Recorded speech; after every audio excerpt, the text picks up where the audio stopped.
Hello everyone. Now it is worksheet number 2 of chapter number 6 Introduction to Algebra. The question is fill in the following blanks using properties. तो यहाँ property का use करते हुए हमें जो कुछ blank spaces दिए हुए हैं वो हमें फिल करने हैं। तो सबसे पहले इधर लिखा है 2x plus y equals to space plus 2x। तो यहाँ तो सबसे पहले देखिए कम्यूटेटिव प्रॉपर्टी वो कहती है अगर दो नंबर किसी भी ऑर्डर में ऐड किए जाएं, जैसे टू नंबर हमने ले लिए, एक number a plus b, a plus b is equals to होता है बी प्लस ए। तो यानी कि अगर दो नंबर दिए हैं उनको किसी भी ऑर्डर में ऐड कर लिया जाए, रिजल्ट हमेशा सेम आता है। एक for example 3 plus 5 equals to 5 plus 3 होता है। तो हम देखते हैं लेफ्ट हैंड साइड में जो नंबर दिए हुए हैं वही नंबर राइट हैंड साइड में भी हैं। तो हम इस क्वेश्चन में देखते हैं 2x इधर है और इधर भी है, y यहाँ पर लिखा हुआ है और राइट हैंड साइड में y नहीं है। तो हम दोनों को इक्वल बनाने के लिए इस बॉक्स के अंदर लिखेंगे y। अब हम देखते हैं यहाँ पर LHS इक्वल टू RHS हो गया है। तो हमारा ये क्वेश्चन कंप्लीट हुआ। अब आते हैं अगले क्वेश्चन की तरफ। 4a प्लस बॉक्स दिया हुआ है plus 2c is equals to 5b plus फिर एक बॉक्स है और फिर 4a। तो यहाँ हम देखते हैं मोर देन टू नंबर्स हैं, तो ये एसोसिएटिव प्रॉपर्टी है। इसमें भी पहले क्वेश्चन की तरह से LHS should be equal to RHS, दोनों तरफ सेम नंबर होने चाहिए ताकि उनकी वैल्यू बराबर हो। अब हम देख रहे हैं 4a इधर है और 4a इधर भी है, ये हम चेक करने के लिए काट रहे हैं, आपको काटना नहीं है। और हम देख रहे हैं 5b इधर है मगर यहाँ नहीं है, तो हम यहाँ 5b लिख देंगे। और 2c इधर तो है मगर इधर नहीं है, तो इधर 2c लिख देंगे। तो आसानी से हम लिख सकते हैं लेफ्ट हैंड साइड और राइट हैंड साइड बराबर करने के लिए दोनों में जो जो टर्म्स मिसिंग है हम देख करके लिख सकते हैं।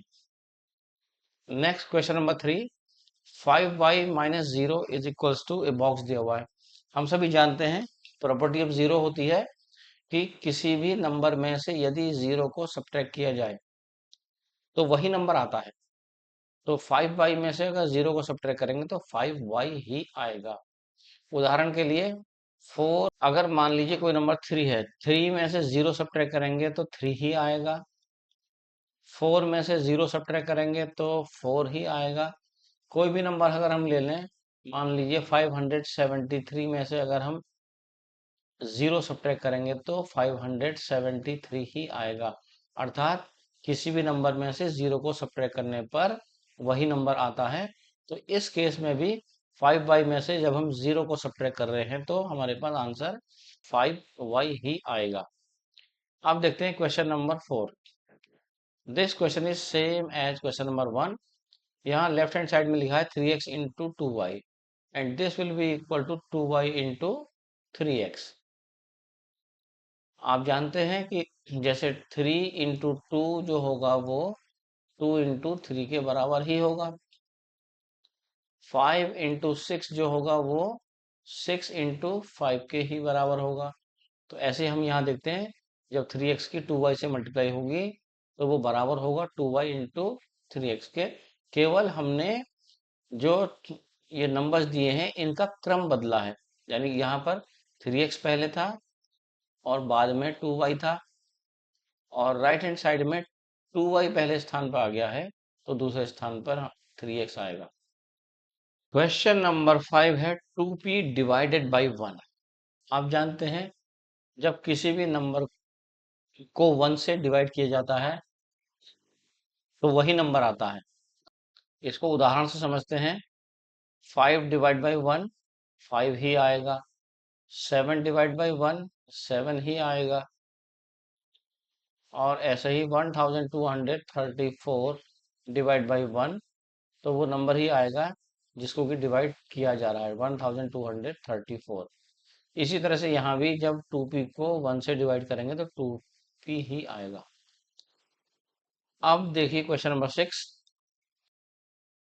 A number divided by x equals to 0। कोई नंबर है, उसको हम किसी नंबर से या एक्स से डिवाइड कर रहे हैं तो 0 आ रहा है। तो ऐसा कौन सा नंबर है कि जिसको हम किसी नंबर से डिवाइड करें तो 0 आएगा? तो देख के जाहिर है प्रॉपर्टी ऑफ 0 के अनुसार जब 0 को किसी भी नंबर से डिवाइड किया जाता है तो 0 ही आता है। उदाहरण के लिए 0 डिवाइड बाई 5 0 ही आएगा, 0 डिवाइड बाई 7 0 ही आएगा, 0 डिवाइड बाई 12 0 ही आएगा। तो कोई भी नंबर ले लीजिए, उस नंबर से अगर 0 को डिवाइड किया जाएगा तो हमारे पास 0 आएगा। अर्थात 0 को किसी भी नंबर से डिवाइड करने पर 0 ही आता है। तो यहाँ पर स्पेस में 0 आएगा। Question number 7, 2b multiplied by box equal to 2b। अब यहाँ एक नंबर है, उसकी किसी नंबर से मल्टीप्लाई कर रहे हैं तो प्रोडक्ट वही नंबर आ रहा है।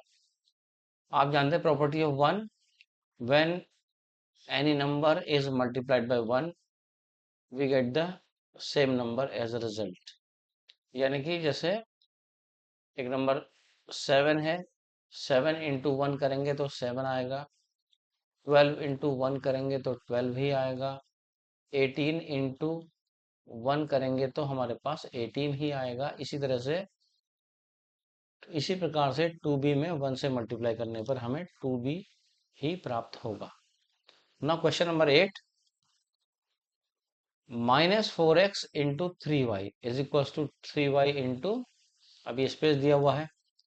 अब this question is same as previous question, question number 4 and question number 1। तो हम देख रहे हैं मल्टीप्लाई में ऑर्डर अगर हम चेंज करते हैं तो रिजल्ट सेम होता है। तो हम ये देख रहे हैं इक्वल टू का साइन लगा हुआ है, रिजल्ट सेम है। 4x into 3y equal to 3y into 4x, तो यहाँ माइनस का 4x आएगा। नाउ क्वेश्चन नंबर 9, यहाँ देखिए एक ब्रैकेट है, उसके अंदर 2y प्लस जेड लिखा है और बाहर है मल्टीप्लाई हो रहा है x से। ये मल्टीप्लाई का साइन है और ये भी इधर मल्टीप्लाई का साइन है, ये भी। अब हम यहाँ प्रॉपर्टी यूज करेंगे डिस्ट्रीब्यूटिव प्रॉपर्टी, यानी x की जो मल्टीप्लाई होगी डिस्ट्रीब्यूट होगा, x 2y के साथ भी डिस्ट्रीब्यूट होगा और x की मल्टीप्लाई z से भी होगी। अगर ब्रैकेट के बाहर कोई नंबर होता है तो उसकी मल्टीप्लाई ब्रैकेट के अंदर के सारे टर्म से होती है। तो यहाँ ब्रैकेट के बाहर x है तो x की मल्टीप्लाई 2y से भी होगी और x की मल्टीप्लाई z से भी होगी। तो x multiply by 2y and x multiply by z। Now question number 10, ये देखिए यहाँ सारे नंबर्स प्लस में हैं और 3 नंबर्स इधर हैं और 3 नंबर्स इधर होने चाहिए। स्पेस प्रॉपर दिया हुआ है। फर्स्ट नंबर 3p है, सेकंड नंबर ये बॉक्स और थर्ड नंबर यहाँ आएगा। तो हम देखते हैं 3p इधर भी है और इधर भी है। यहाँ एसोसिएटिव प्रॉपर्टी का यूज हो रहा है।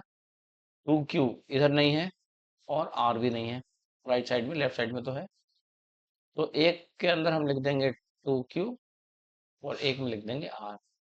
ये किसी भी क्रम में लिखा जाता है। आप इसमें r और इसमें 2q लिखेंगे तब भी वो सही होगा। Next worksheet number 3 of chapter 6, introduction to algebra.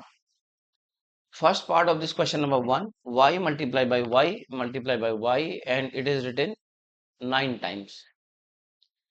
तो जब मल्टीप्लाई में लिखा हुआ है तो हम जानते हैं मल्टीप्लाई में पावर्स हम ऐड करते हैं। तो ये देखिए, एक पावर ये है, सेकंड पावर ये, थर्ड पावर ये, इसी तरह से y यहाँ मल्टीप्लाई में 9 टाइम्स लिखा हुआ है। ये 9 टाइम्स जो आगे लिखा हुआ है इसका मतलब ये है, इन्होंने इतनी बार लिखा नहीं है, केवल बता दिया है यहाँ पर कि y जो है इस क्वेश्चन में 9 टाइम्स लिखा हुआ है। इन्होंने 9 बार इसको लिख के नहीं दिखाया, एक आपको हिंट दे दिया, क्योंकि इसको बार बार नहीं लिखा जाएगा। बहुत सारे ऐसे क्वेश्चन होंगे कि जिसमें ये 100 टाइम्स आएगा या 90 टाइम्स आएगा या और भी ज्यादा बार आएगा। तो उतनी बार हम एक्स वाई जेड को लिखते नहीं है, एक हिंट लिख देते हैं कि ये 9 बार है या 9 टाइम्स ये है। तो जब ये 9 टाइम्स है तो इसकी पावर ऐड होगी, सॉल्यूशन में लिखा जाएगा y टू द पावर 9। जितनी टाइम्स ये लिखा होता है उतनी पावर हम किसी भी वेरिएबल की लिख देते हैं। So answer for this question number 1a is y to the power 9। In the same way, part B is P multiplied by P multiplied by P, and it is 21 times in multiplication. अब P जो है 21 times है, तो we will write answer P to the power 21. P to the power 21. It is the answer. Now, next one. 12 into A into B into B into C. अब देखिए यहाँ पर ये कांस्टेंट नंबर है, इससे मल्टीप्लाई करने के लिए कोई भी दूसरा कांस्टेंट नहीं है। यानी कि हम जो मल्टीप्लाई करते हैं कांस्टेंट की मल्टीप्लाई कांस्टेंट से करते हैं और वेरिएबल की मल्टीप्लाई वेरिएबल से करते हैं। तो 12 will be written as it is, 12 ऐसे कैसे ही लिखा जाएगा। अब देखिए ए अकेला है, ए को हमने ऐसे लिख दिया। बी काउंट करते हैं तो बी की पावर 1 ये है और बी की पावर 1 ये है, तो ये ऐड पावर्स ऐड होंगी, ऐड करने पर बी टू द पावर 2, और सी अकेला है तो सी एज इट इज लिखा जाएगा। Answer is 12 a b square c। जो भी नंबर जितनी बार लिखा होगा, नंबर से मतलब literal number, A B C are called literal numbers, तो उतनी ही पावर उसकी लिखी जाएगी। नेक्स्ट क्वेश्चन में देखते हैं। 2 multiply by A multiply by A multiply by A multiply by B multiply by B into C. यहाँ हम देखते हैं 2 अकेला है, हमने 2 लिख दिया ऐसे ही। अब देखिए ए कितने हैं हमारे पास, ए है, ए कितने हैं 1 2 3, तो ए टू द पावर 3। कैसे आया 3? Power 1 power 1 power 1। मल्टीप्लाई में हम पावर को ऐड करते हैं, powers will be added, so 1 plus 1 plus 1 3 powers into b. How many b are there? So there are 2, 1 and 1, a cube b square and c। इसी तरह से next part e minus x into x into y into z. ये sign minus का है, ऐसे लिखा जाएगा, minus का नंबर, माइनस का साइन, माइनस का नंबर मतलब माइनस का 6। जो नंबर माइनस के साथ है वैसे लिखा जाएगा। इंटू एक्स कितने हैं, एक्स अकेला है, एक ही है। वाई कितने हैं, वाई 2, यानी कि वाई की पावर 1 और वाई की पावर 1, पावर ऐड होंगी पावर 2, और z आप यहाँ पर गिन के लिख सकते हैं, y 2 हैं तो y की पावर 2 लिख दिया, लेकिन प्रॉपर तरीका यही है कि हम पावर देखते हैं, जितनी पावर लिखी होती है उन पावर्स को ऐड करते हैं। Next one is minus Z into minus Z into minus Z into minus Z. Solution करेंगे इसका, तो हमारे पास है माइनस जेड। ये कितनी बार लिखा हुआ है या कितनी पावर्स हैं, first power second power 3 and 4, it is written 4 times। In multiplication we add the powers, so by adding the powers we get 4। Next one is minus a is written 17 times। 17 times means minus a to the power 17। जितनी बार लिखा होगा उतनी power होगी जब हर एक की power 1 हो, तो यहाँ भी पावर 1 है, यहाँ भी पावर 1 है, यहाँ भी पावर 1 है, तो ऐसे ही अकेला जो माइनस ए लिखा है वो 17 टाइम्स लिखा हुआ है, so the power will be minus a to the power 17। हमें इसको सॉल्व नहीं करना है, केवल इतना ही लिख देना है। अगला है हमारे पास 3x into three x into three x into three x into three x. तो सारे ही जो नंबर्स हैं वो सेम नंबर हैं, तो 3x कितनी बार है हम देखते हैं, इसे ब्रैकेट में लिखेंगे 1 2 3 4 एंड 5। आपने काउंट किया 5 टाइम्स, तो इसका आंसर है 3x whole power 5। Now question number second, write the product form of the following। First one is y to the power 5। y to the power 5 यहाँ मल्टीप्लाई करके लिखा हुआ है और हमें इसे एक्सपेंडेड फॉर्म में लिखना है।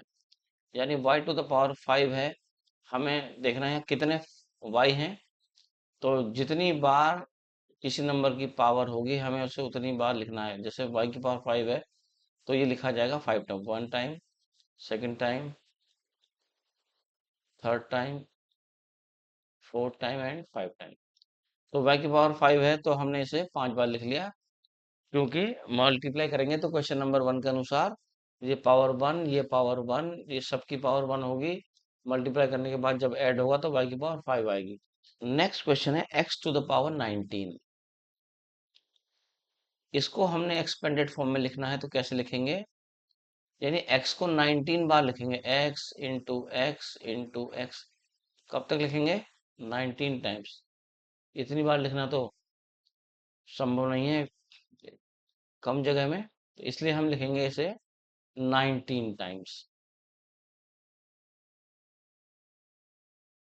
बहुत सारे क्वेश्चन में कभी कभी ऐसा होता है कि मान लीजिए लिखा हो x टू द पावर या y टू द पावर 234, तो हम उसे 234 टाइम्स नहीं लिखेंगे, हम केवल एक बार, दो बार या तीन बार लिख देंगे और डॉट डॉट लगा देंगे कि 234 टाइम्स।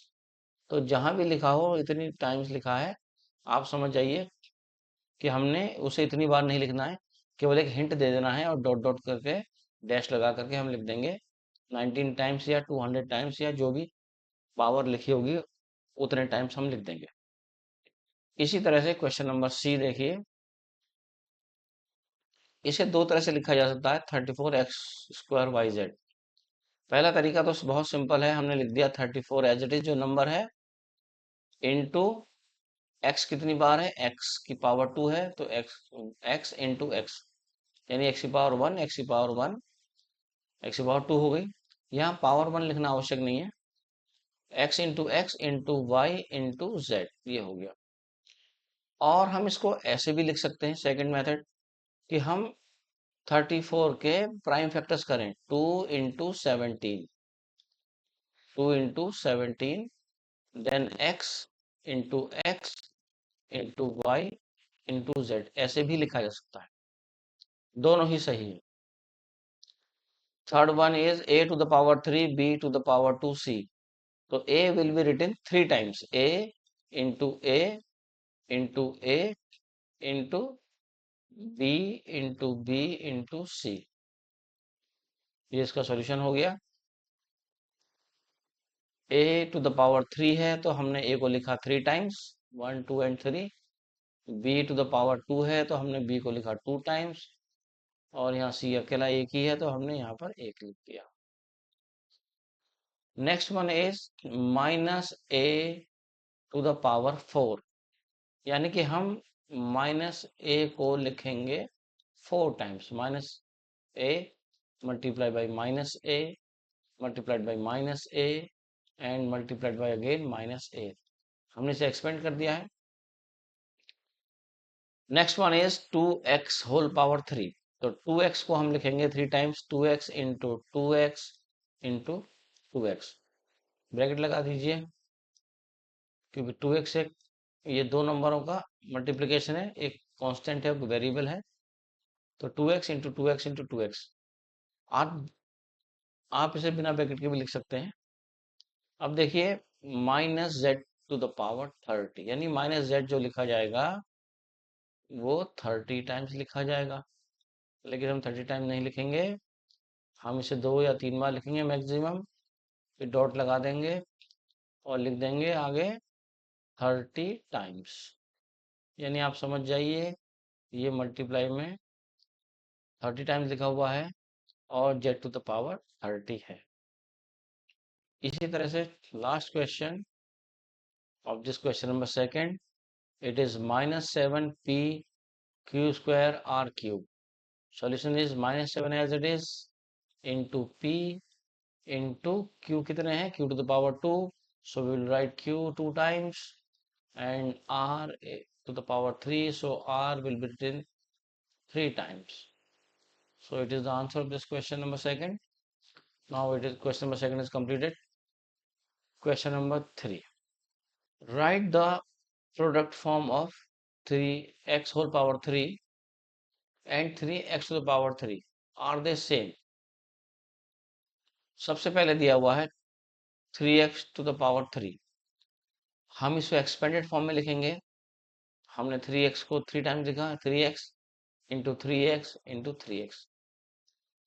अगर हम इसकी मल्टीप्लाई करें तो इसकी मल्टीप्लाई आएगा, देखिए आप जानते हैं कि कांस्टेंट की मल्टीप्लाई कांस्टेंट से होगी और वेरिएबल की मल्टीप्लाई वेरिएबल से, तो 3 इंटू 3 9, एंड 9 इंटू 3 आ गया हमारे पास 27। अब यहाँ देखिए x एक ये है, दूसरा ये है और तीसरा एक्स ये है। मल्टीप्लाई में अभी आपने देखा कि पावर्स ऐड होती हैं, तो एक्स टू द पावर 3, तो इसका मल्टीप्लाई आया एक्स टू द पावर 3, और ये क्या है 3x टू द पावर 3। तो दोनों में बहुत अंतर है, इसे भी एक्सपेंड कर लेते हैं।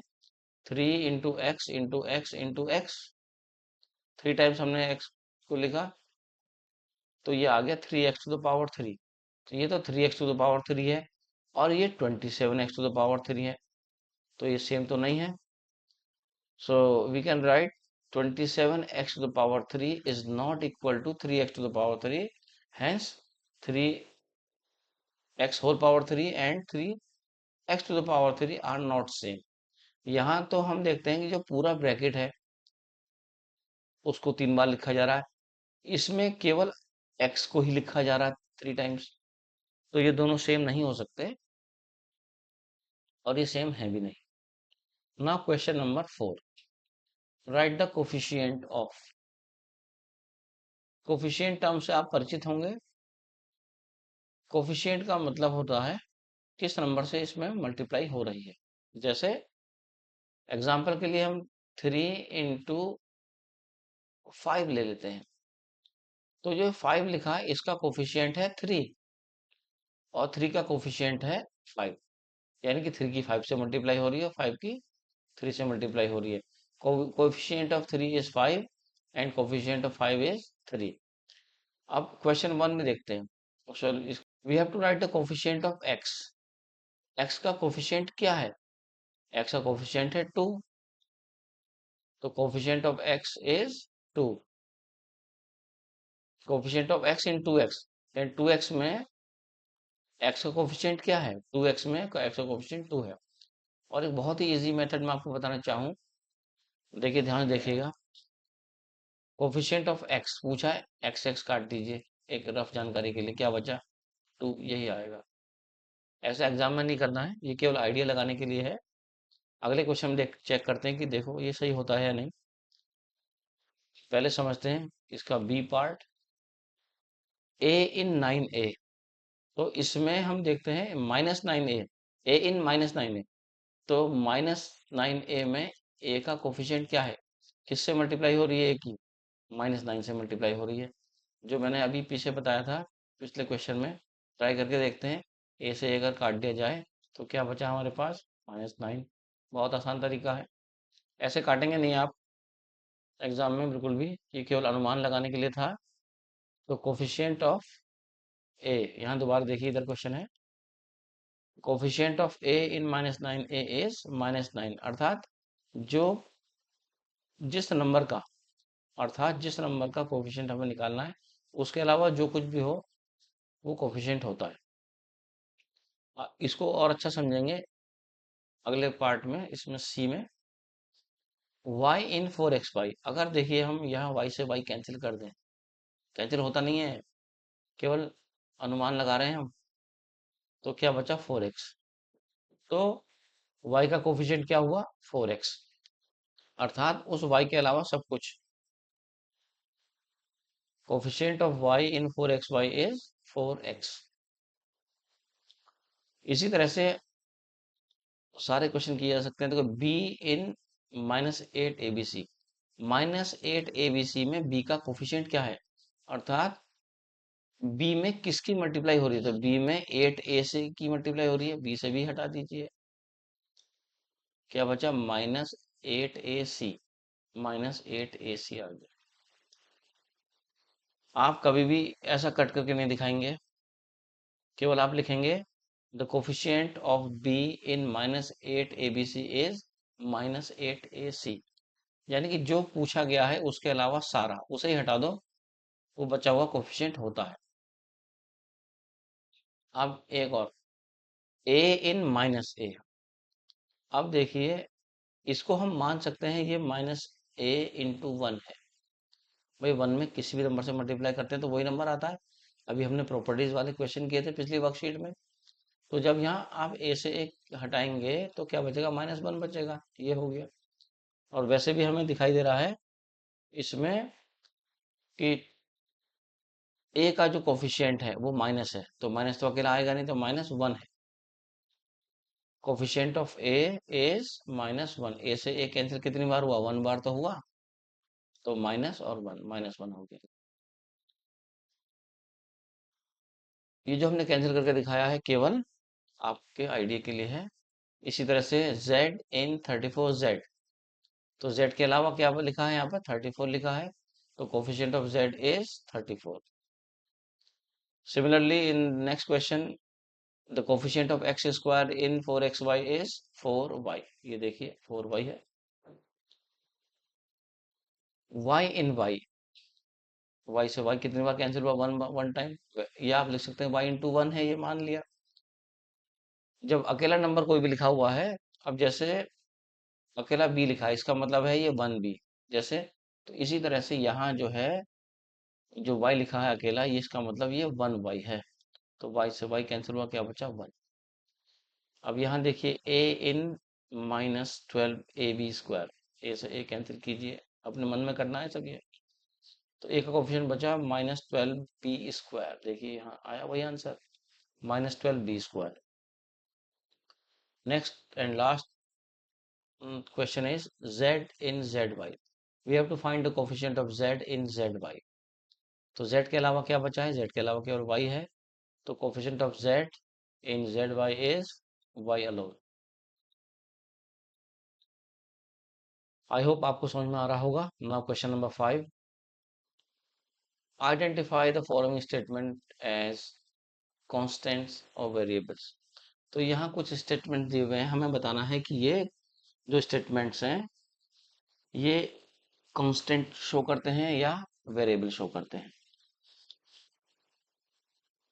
Number 1 is number of mangoes in 1 dozen mangoes. 1 dozen, आप 1 डजन का मतलब फिक्स 12, तो जो भी फिक्स वैल्यू होती है उसको बोलते हैं हम कांस्टेंट। फिक्स वैल्यू के लिए आता है कांस्टेंट, और जो वैल्यू चेंज होती रहती है उसके लिए वेरिएबल आता है। आगे देखेंगे, next option is B, number of centimetres in a metre, यानी 1 मीटर। 1 मीटर में कितने सेंटीमीटर होते हैं? 1 मीटर में 100 सेंटीमीटर होते हैं। ये यूनिवर्सल है, अर्थात सारे वर्ल्ड में कहीं भी आप जाइए 1 मीटर इक्वल्स टू 100 सेंटीमीटर होगा। मीटर कहीं भी छोटा बड़ा नहीं होता, कोई भी सेंटीमीटर कम या अधिक नहीं होते हैं, यानी कि ये एक फिक्स वैल्यू है, तो ये भी एक कांस्टेंट है। Next one is temperature in a day. एक दिन का टेम्परेचर, एक दिन में टेम्परेचर, आप देखिए सुबह के समय टेम्परेचर कम होता है, टेम्परेचर लो होता है, और जैसे दिन बढ़ता है टेम्परेचर बढ़ता जाता है, बाद में फिर लो हो जाता है। लो हुआ, फिर हाई हुआ, और रात में फिर टेम्परेचर लो हो गया, तो ये वैल्यू उसकी बदलती जा रही है। तो फिक्स वैल्यू नहीं है, इसका मतलब टेम्परेचर क्या हो गया? वेरिएबल हो गया। अब आते हैं अगला, degrees in a right angle. Right angle equal to कितना डिग्री होता है? 90 डिग्री। अगर आपसे कहा जाए, आपकी क्लास के सभी बच्चों से कहा जाए कि एक राइट एंगल बनाइए, तो सारे बच्चे जब प्रोजेक्टर से एंगल बनाएंगे, तो हर बच्चे का जो एंगल होगा उसकी वैल्यू 90 डिग्री होगी, चाहे वो लेफ्ट हैंड साइड की ओर बनाए या वो राइट हैंड साइड की ओर बनाए, तो वो उसकी वैल्यू 90 डिग्री ही होगी, यानी कि फिक्स वैल्यू आएगी। तो फिक्स वैल्यू है तो ये कांस्टेंट होगा। अब आते हैं degrees in acute angle. Acute angle आप जानते हैं 0 डिग्री से बड़ा, मतलब 0 से लेकर 90 डिग्री, और 90 से छोटा, बिटवीन 0 टू 90, इसे बोलते हैं एक्यूट एंगल। फिर से वही उदाहरण देता हूँ, अगर आपकी क्लास के बच्चों से कहा जाए कि एक एक्यूट एंगल बनाइए, तो कुछ स्टूडेंट मान लीजिए 30 डिग्री का एंगल बनाएंगे, कुछ 40 डिग्री का एंगल बनाएंगे, कुछ 45 बनाएंगे, कोई 80 डिग्री बनाएंगे। तो वैल्यू चेंज हो रही, मान लीजिए एक ने 30 डिग्री बनाया, किसी ने 45 डिग्री बना दिया, किसी ने 60 डिग्री बना दिया, किसी ने 80 डिग्री बना दिया लगभग।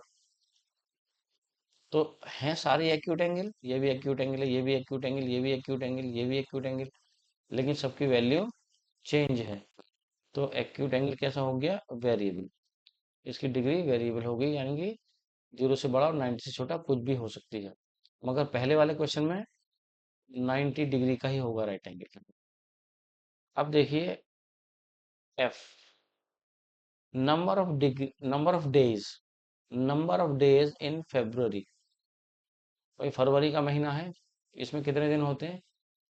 28 डेज होते हैं। लेकिन जो लीप ईयर होता है उसमें 29 डेज भी होते हैं। हर चौथा साल लीप ईयर होता है, तो उस साल फरवरी में 29 डेज होते हैं, यानी कभी तो फरवरी 20 डेज की होती है और कभी 29 डेज की। तो ये भी फिक्स नहीं है, तो ये क्या हो गया? वेरिएबल हो गया। लास्ट वन देखते हैं, number of days in April. April के महीने में कितने दिन होते हैं? There are 30 days in the month of April. ये फिक्स होता है, हर साल अप्रैल के महीने में 30 दिन ही होंगे, तो ये एक कांस्टेंट वैल्यू। एक और है, number of letters in the word mathematics. Math तेरा 11 लेटर्स,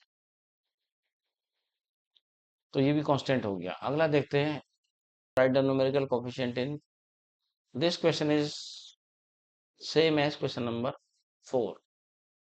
बस थोड़ा सा अंतर है, उसमें था राइट द कोफिशिएंट और इसमें है न्यूमेरिकल कोफिशिएंट। तो न्यूमेरिकल कोफिशिएंट का मतलब हमें केवल जो न्यूमेरिकल है, जो नंबर है, उससे ही मतलब है। उसके अलावा हम किसी एक्स वाई जेड या ए बी सी कोई भी लिटरल नंबर को नहीं चेक करेंगे, हम केवल न्यूमेरिकल को ही देखेंगे।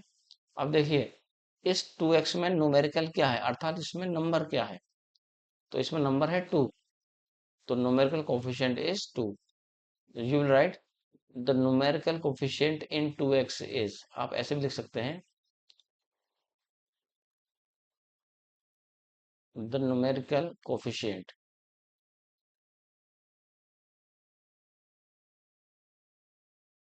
The numerical coefficient in 2x is 2।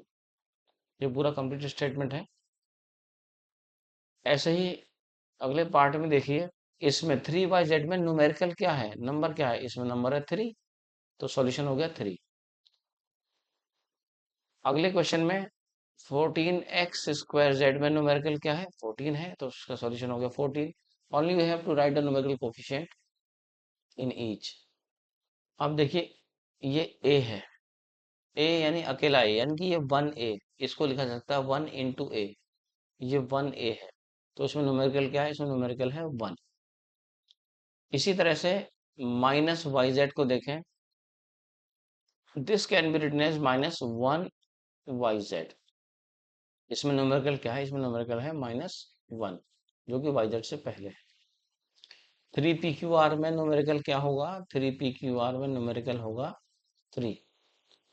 इसी तरह से 43a² bc में न्यूमेरिकल क्या है? 43। So answer of this question is 43। The numerical coefficient in 43a² bc is 43। इसी तरह से x² yz, this can be written as 1x² yz। तो इसमें न्यूमेरिकल क्या है? न्यूमेरिकल इसमें 1 है, तो numerical coefficient in numerical coefficient in x² yz is 1। Similarly -b into c, इसमें क्या है? इसमें है, इसे लिखेंगे -1 bc। Solution is -1, numerical value is -1। इसी तरह से -x को लिखा जा सकता है -1 इंटू एक्स या -1x। तो यहाँ पर जो न्यूमेरिकल है वो है -1। So numerical coefficient in -x is -1।